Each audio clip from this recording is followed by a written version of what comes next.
We're at the 2017 SHOT Show with Frank Galli of Sniper's Hide. Frank, it's always good to see you. Good seeing you guys. Good seeing Seems you I again, was Frank. seeing you everywhere because I was following you around to catch what's I thought we were being stalked or something. It's funny, bumping into you in all these different places. everywhere. You guys covered the show.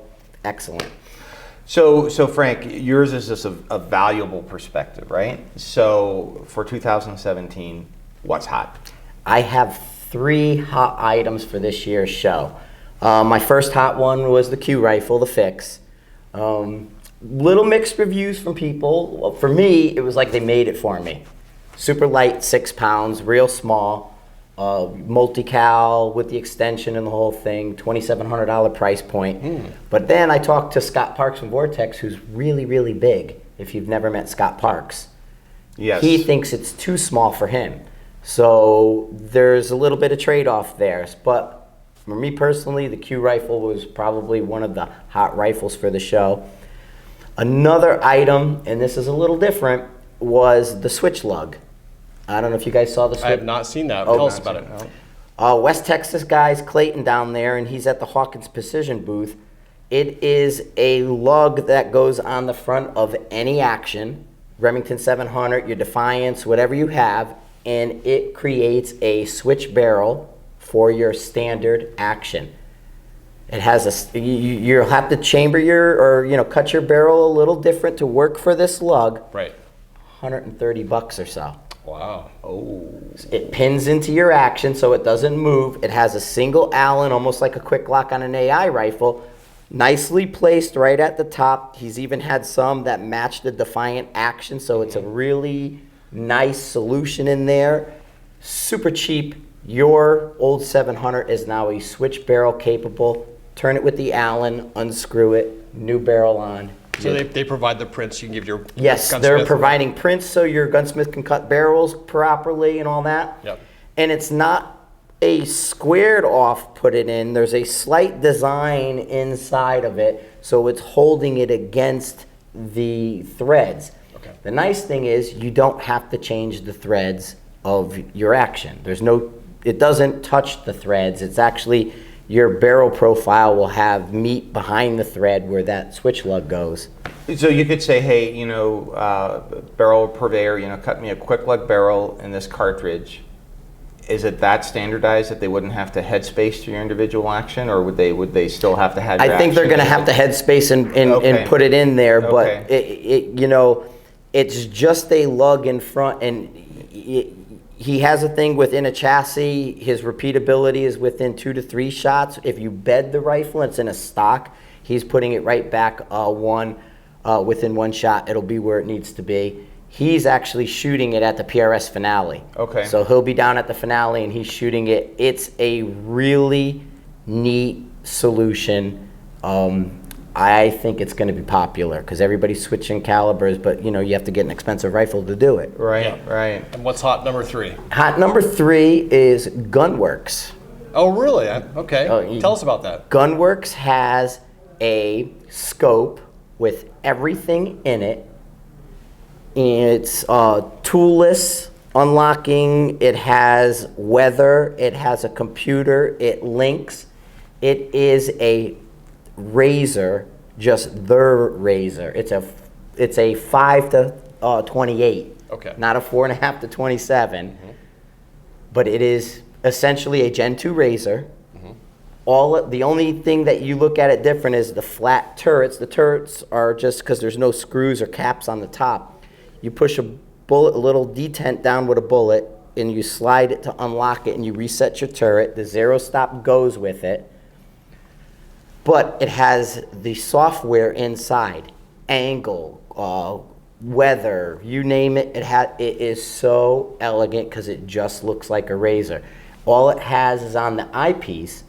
It has a little battery box that takes a AAA. So it's almost like a cattail, Gotcha. but it's just a battery box. Now here's the cool thing too. If you're a lefty, you can tell them, I want this scope, but understand I'm a lefty. They will set it up and move the battery box out of the way for the bolt. Because that's exactly what I was thinking. I was like, 'Cause aren't you a lefty? Absolutely. I was like, they probably put that battery box, They can move it. All right. It has everything, a level inside. It gives you, when you dial it up, it's telling you the range you'll hit with that dope. It Bluetooths to your phone. It doesn't look like some box. It doesn't look like some weird thing. It looks like a Gen 2 razor with a battery box on the eyepiece. Very interesting. That is Very exciting. nice. And what is the MSRP on? They didn't say because it's not going to be out for quite a while, so they're not. Okay. But I didn't really ask. But I'm sure it's going to be a little high. And Yeah. it's Chris Thomas from Premier did it.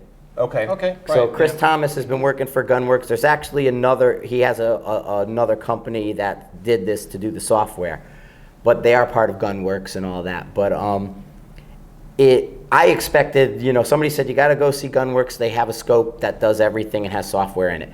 I'm thinking like Burris Eliminator, square box, something ugly, and I'm like, Yeah. okay, roll eyes. But when I got there and saw it, he's like, Gen 2 razor's already proven. We went to Light, we got it, we put our stuff in it, we're good. So help me understand you about the razor. Is it a facsimile of the razor, or did No. they OEM a razor and then? They OEM to Oh. Light. They went and got the razor the same place Vortex gets the razor. Wow. And Wow. like I said, it looks just like it. Oh wow. So they've got a proven design. They said, why should we build something and reinvent the wheel? This works. We just put our But software. release date is TBD. Summer. Okay. All right. So that's definitely something to keep an eye on. Now back to the Q rifle. Who makes that?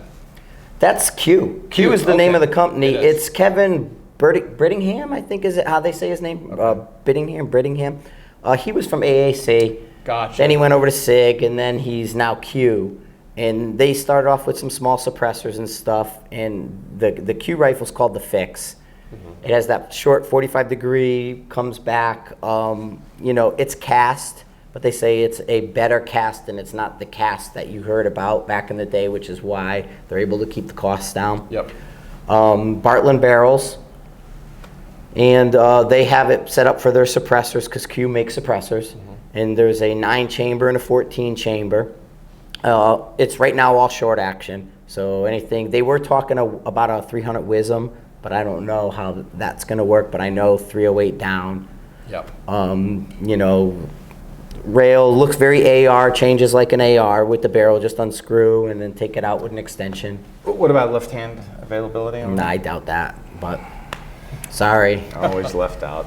And then David Tubb has our new rifle too. We saw that. Yeah. Yep. Did a video with him. Okay, so yeah, you guys know, and I like David. I like his bipod. I mean, he's a thinker. He really kind of attacked the bipod in his rifle in another way. I have the Macmillan version of the Tubb rifle, the Alias, and so I'm a fan of what David does and all that. And he took me through the rifle as Yes. well. Yep. And so good stuff. I actually thought the bipod was pretty neat because I'll tell you what, every third person on the first 2 days was showing me a bipod. Right.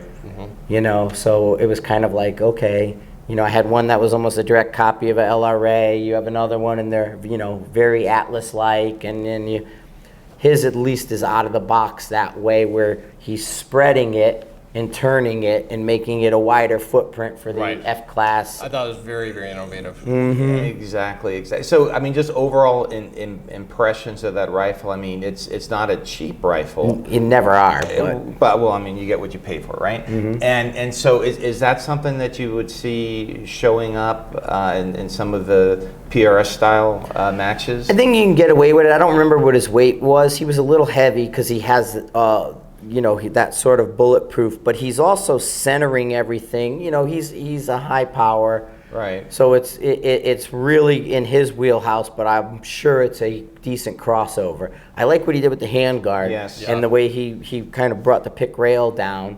Because not everybody needs that. And it just seems odd that you have all these round handguards with square pick rails that Chew your mess hand up. with. Yes. Right. Well, and I think that's smart of David because his core demographic, right, is the 3-position shooter, NRA high power Yes. shooter, and so they can definitely use that rifle. But I think better than like the T2K, it's just.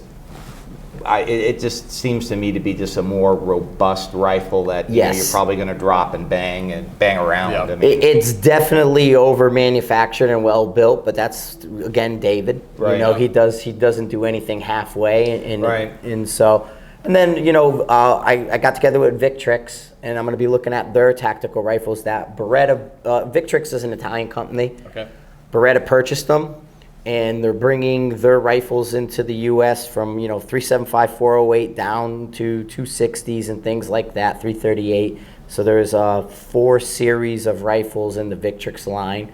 And so I'm going to get one of the first ones of the Victrix, just because I have a relationship with the guys in Italy over there, and they were kind enough to recommend me. And so Giuseppe from Victrix is going to, make sure Sniper's Hide has the rifles to review. And I was curious, as an industry observer, watching product innovation from SHOT Show to SHOT Show, are you seeing any interesting trends to pick out as it relates to kind of the sport that we're in? There is some with the chassis, like Tom Manner's chassis that's doing the MPA for PRS, that with the block, I don't know what the stops. Yeah. So you're seeing some barricade stops. You're seeing it cross over from the military, the right folders, a lot of the chassis systems. It almost seems people are getting away further and further from a fiberglass or type of stock, traditional stock for what we're doing. Yeah. And I saw bottom metal from the Hawkins Precision guys, where they put the rail right at the mag well, so you could put your Atlas there for barricades. Yep. Because they're basically resting the rifle on top of the barricade, and then they're putting the bipod, instead of using the mag well, they're using the bipod in that position as your points of contact. Yeah, and it's interesting because one of the PRS skill stages is shooting off a barricade, and it's interesting how that has created this whole cottage industry of very just for that specific type of stage. Exactly. Yeah. They're definitely doing the crossover. You're seeing it. I'm telling people, especially with the guys coming from Europe and things like that, in the Canadians, KDEX and stuff that I've been kind of working with a bit. The U.S. market has gone to that PRS side, even with the military. You'll see military guys in the International Sniper Comp with the bag, the puff pillow. Yep. You're seeing them attend the events. And we're now going into that shoot, move, and we're doing really well, where everybody else is still crawling, 1 shot, 1 kill from the prone. Yep. Now, Josh Stabler from Hog Saddle, yes. Tripod Innovations, right? He's bringing one in from Norway to shoot off of, bringing the price down. I met with the Really Right Stuff guys. They have a smaller tripod that, he laid it out and he still hung on it, and it's this big, as far as when it's full, closed up, but it's 4 sections, so it opens up tall enough for most people, right? And it can take his entire weight. So you're seeing that technology for PRS and for the things that are crossing over to lighten it up a little bit, make it deploy a little faster, and then attack barricades, attack skill stages or obstacles. So we're no longer focusing on the prone for what we're doing. Right. You have F-class and things like that. There's a renewed interest, or a lot of interest, in ELR stuff. There's a committee meeting to try to standardize this, to make it competitive, and to make a target standard, and to not let somebody shoot 190 rounds and hit twice and call it a world record. Yep. Right. Yep. Right. So. Talking about innovation, what I found very interesting is, the magnetospeed folks. I mean, you see their stuff everywhere, right? And what I found particularly interesting is, here's a company that's almost reached like the pinnacle of their particular product line, and then they start innovating in areas that you would have never thought of. I don't know if you had a chance. The light react target, and then that grip system. Kind of thinking about, or ask you your opinion on that. And then have you seen other companies that are established in one area just go off in a direction that maybe you'd not thought of? There was a lot of discussion about taking the range officer out of the equation when it comes to scoring matches. So everybody's thinking about, when I go to a PRS match, I don't want my score in the hands of somebody they may have brought in who's new to the sport and hasn't. So they're trying to do things to assist where it's at the target level.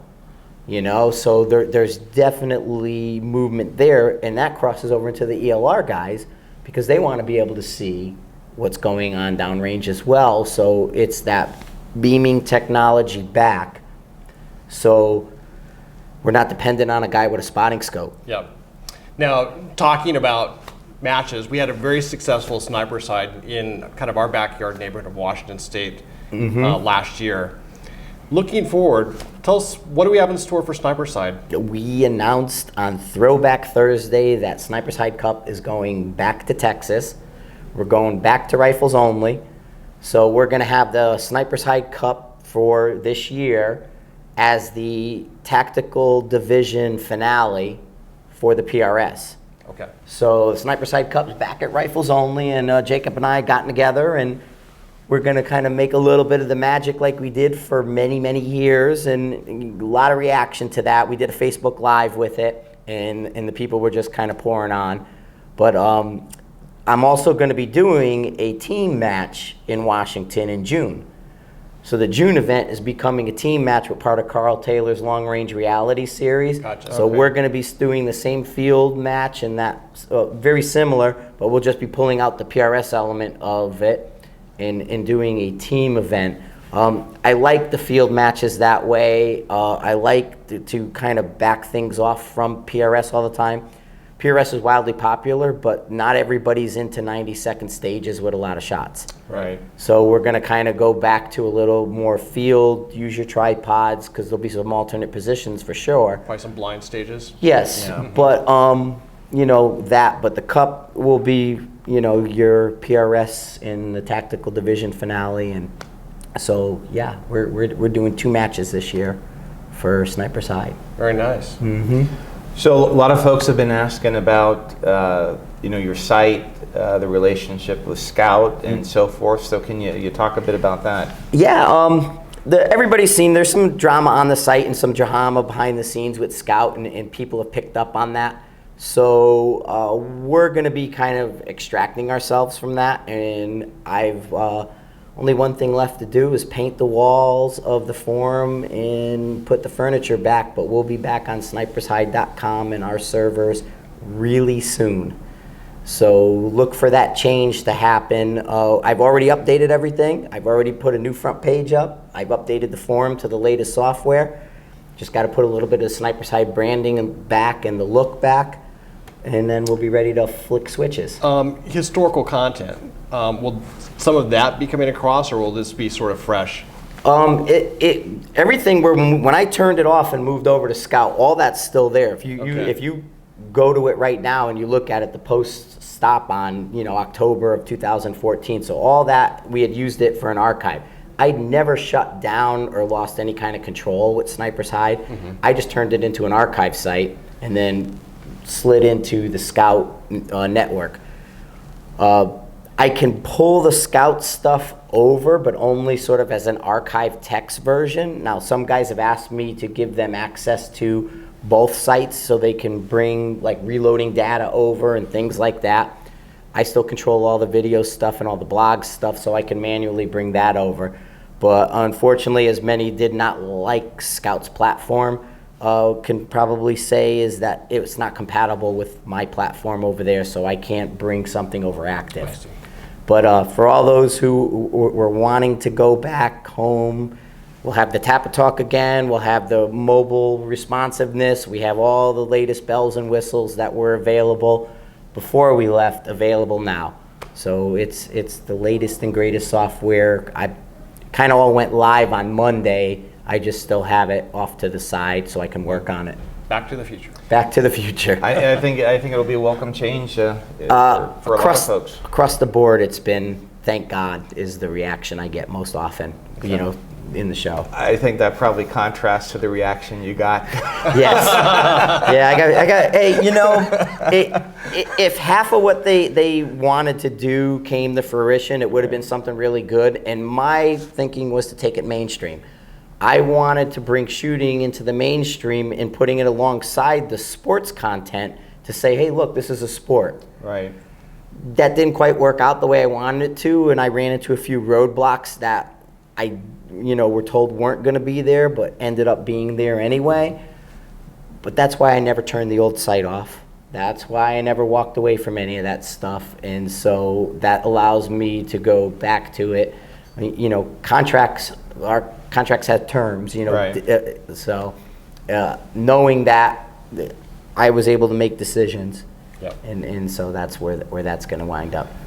So I think you're probably one of the best folks to ask this question and you mentioned early on Beretta, and we've heard now that SIG is getting the pistol contract with the Army, the 320. I imagine that would be pretty disruptive for Beretta. Sure. They've got these U.S. manufacturing capabilities. So would you see that? Push Beretta now? It's like, okay, we've got to do something new, something innovative. I mean, how do you think that would play out? Everybody, you got to innovate or die. Yeah. You got to keep moving, and you can't be a static target because, I had a very long conversations with Schmidt and Bender. Yeah. And I kind of said to them, you need to back up here and look at where your product and brand was and what was going on prior to all this stuff. Do we need the locks on the windage? Because that's expensive. That's more expensive than the lock on the elevation. So how about we take the lock off the windage and put a cap on it and bring the price down? They're already going to be bringing the price down across the board, the entire line. Right. They got a new reticle, actually look really nice, and that'll be coming around. But they need to balance that price because they went too far. Right. And now they recognize that. Beretta's going to have to adapt. The SIG, look what it is. It's the 320 with a manual safety. That's modular and does all kinds of cool stuff.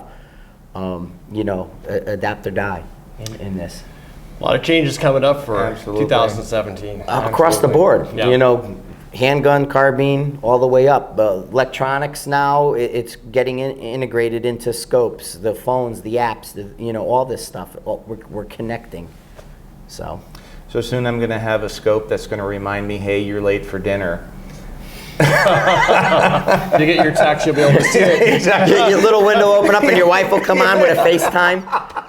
Get off the range, get home. Honey, what are you doing right now? She'll be FaceTiming you through the optic and telling you to get home. You know what? People might laugh about that now, but who knows?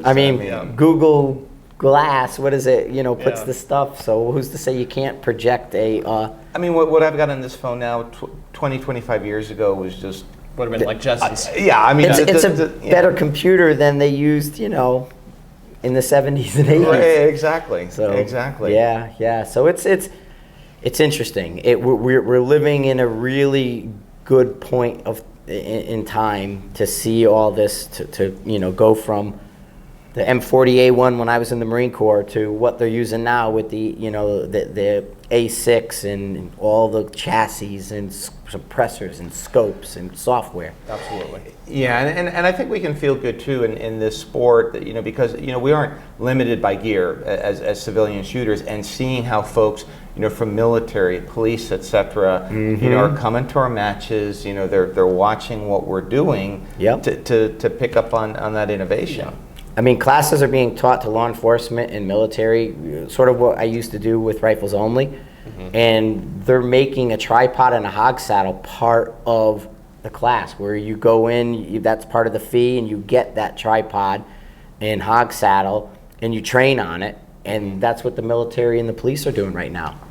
Because we're using it left and right at these PRS events. You see guys throwing them down, shooting off the back, shooting off the legs, creating pulley systems. Yep. To hold the rifle, with 550 cord, and then bridging it across two of the legs. We're not just taking a camera tripod and putting the rifle on top. Well, it's another tool, right? Yeah. It's another tool in the kit. Hanging underneath it. I'm laughing because now I'm thinking of all the stuff I'm going to have to practice. Yes. You get on the barricade and you have your tripod coming in the back, and you hold the tripod in the rear of the rifle, and now I got, more points of contact, and it's a steadier shot. So. Yeah, it's definitely good, and the matches are just getting to be, the accuracy level, the speed level has just grown so quickly. 10 years ago, nobody would imagine we were shooting these stages this fast and this many targets and the size of the targets. Yeah, the bar keeps getting raised. Right? Yeah, so definitely. Well, Frank, we really appreciate the time you spent with us and with our audience, and just being a real friend and mentor. I mean, we sincerely appreciate that. You guys are awesome. Thank you. Yep. I appreciate it. I love your work. Meeting up again. Yes, I love your work. That's why I follow you around when you're not looking. So, all right, well, folks, we really hope you enjoyed that. And remember, life's an adventure. Stay on target.